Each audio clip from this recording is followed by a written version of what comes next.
proses penangkapan pelaku ibu yang membakar bayi di Kabupaten Madiun. Selasa 7 Februari 2023, pelaku diamankan di area hutan Kecamatan Dagangan. Pelaku ini kabur usai membakar janinnya. Kronologi lengkap peristiwa ibu yang membakar bayi usai melahirkan di Madiun dijelaskan langsung oleh Kapolres Kabupaten Madiun, AKBP Anton Prasetyo.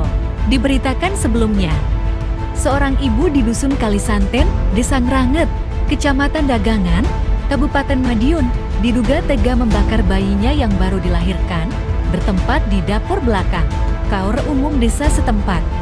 Sarno mengatakan, diketahui pelaku berinisial W dengan usia 35 tahun, dia menduga bayi yang dibakar adalah anak ketiga.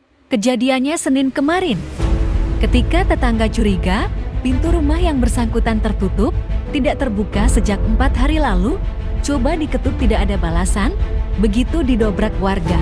Ibu itu langsung lari, ujarnya.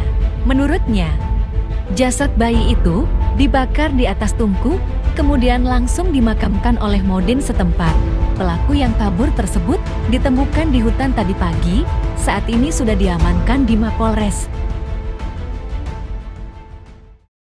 Sementara motifnya apa? Hasil interogasi sementara daripada terduga pelaku saudari S bahwa motif yang bersangkutan membakar bayi yang habis dilahirkan adalah karena sakit hati dengan kata-kata suaminya yang menganggap bahwa dirinya atau pelaku IS ini telah berselingkuh hingga mengandung dan melahirkan bayi.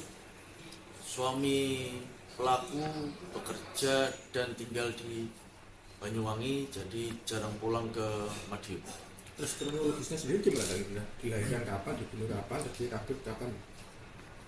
Jadi sekira hari Senin tanggal 6 Februari, pelaku siang hari makan durian, buah jambu dan minum teh pahit, dan pada sore harinya perut pelaku merasa sakit dan mules.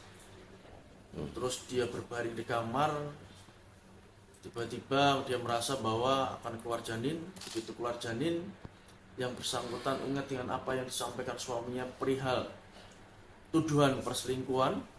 Seketika itu juga yang bersangkutan membawa janin tersebut yang habis dilahirkan di atas perapian tungku pembakaran di pawon atau dapur rumah yang bersangkutan. Ketika kondisinya masih hidup itu bayi? Kondisinya saat ditemukan sudah meninggal dalam kondisi terbakar, hanya tersisa sedikit tangan yang menghitam. Itu berarti sore hari nih ya? Sore hari. Habis itu dia langsung kabur ke hutan, gimana? Habis itu begitu diketahui oleh ibunya masuk, mengingat yang bersangkutan adalah tinggal sendiri bersama anak pertamanya yang kelas 4 SD. Tapi pada saat kejadian anaknya sedang tidak berada di rumah. Jadi muncul kecurigaan ibu pelaku yang berada di rumah sebelahnya bahwa pelaku ini sejak hari Jumat tidak pernah keluar dari rumah. Makanya ibunya masuk dan mencium bau anyir darah dan bau busuk.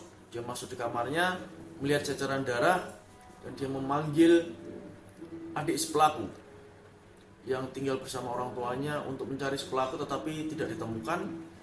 Dia memanggil tetangganya atas nama saudara Sutik untuk masuk ke dalam dan mencari sumber daripada darah, dan ditemukan sosok janin yang sudah terbakar di tungku perapian. Itu waktu proses kelahiran tidak ada yang membantu kan? Tidak ada yang membantu. Pelaku melahirkan sendiri, dan pelaku juga tidak tahu bahwa saat itu dia akan melahirkan. Kondisi saat ini gimana? Kondisi saat ini pelaku masih dalam kondisi lemah, dirawat di rumah sakit Dolopo Madiun. Tadi malam saya sendiri sempat ke sana. HP-nya masih sangat rendah dan yang bersangkutan masih sangat sulit untuk diajak berkomunikasi. Dan untuk memastikan berarti itu hari Senin itu dia habis melahirkan, dibakar, terus pelaku langsung kabur atau gimana? Pelaku langsung kabur karena pada saat kejadian begitu ibunya masuk, pelaku sudah tidak ada. Jadi kita amankan hari Selasa siang. Selasa siang pukul 11 di areal hutan Kecamatan Dagangan. pelaku terhenti dan terlihat lemas karena masih ada pendarahan sisa pasca melahirkan. Dan kondisi kejiwaannya normal ya?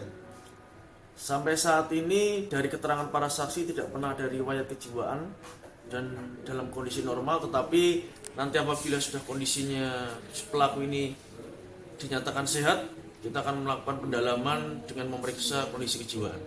Dan ada informasi di luar bahwa sebelumnya itu tahun 2019 korban pernah melakukan pembunuhan seperti ini sudah terjadi sebelumnya. Nah, informasi itu juga kami dapat dari beberapa keterangan saksi tetangga korban bahwa kurang lebih tahun 2018 korban pernah melahirkan anak yang kedua dalam kondisi yang meninggal dan diduga patah leher.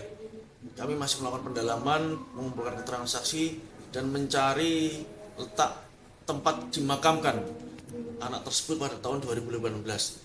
Tapi pada saat kita melakukan pengecekan di pemakaman, makam tersebut sudah tertumpuk dengan makam-makam yang lain.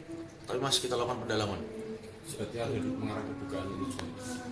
Nah, kami belum bisa memastikan karena kedua atas Undang-Undang Nomor 35 tentang Perlindungan Anak, samping itu juga dan atau Undang-Undang Kekerasan dalam Rumah Tangga serta dan atau Pasal 341 tentang pembunuhan terhadap anak yang habis kemudian dilakukan oleh ibu terhadap anak yang habis melahirkan atau tidak berapa lama saat setelah melahirkan.